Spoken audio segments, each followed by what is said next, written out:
Bukanlah pemerintah seperti di Eropah, bukan pemerintah di negeri-negeri seperti di Thai dan sebagainya, di mana dalam sejarah pemerintahan raja-raja di negara-negara tersebut, mereka ini memerintah secara mutlak, tak boleh sabar.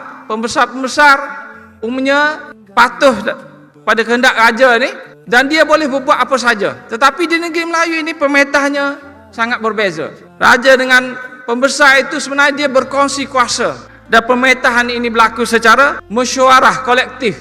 Konsep mesyuarah dan kolektif ini disebut dalam Iqanul Muluk dengan sangat jelas bahawa setiap individu atau mereka yang memegang kuasa itu bila nak buat satu keputusan, dia mesti akan melakukan mesyuarah. Dia mesti akan membuat keputusan secara kolektif. Dan ini bukan ada dalam Iqanul Muluk saja. Dia ada dalam teks-teks undang-undang yang lain sama saja. Dia ada dalam Sularatus Salatin. Dia ada dalam teks seperti teks Misal Melayu. Dalam peraturan dalam undang-undang, dalam sistem pemerintahan. Di negeri Melayu ni kadang-kadang kita mungkin tak nampak sangat. Saya ambil contoh di Perak. Di Perak ini dia ada satu majlis orang besar, disebut sebagai majlis orang-orang besar. Keahlian dia dalam sekitar 300 orang. Ada sultan, ada pembesar dalam tu.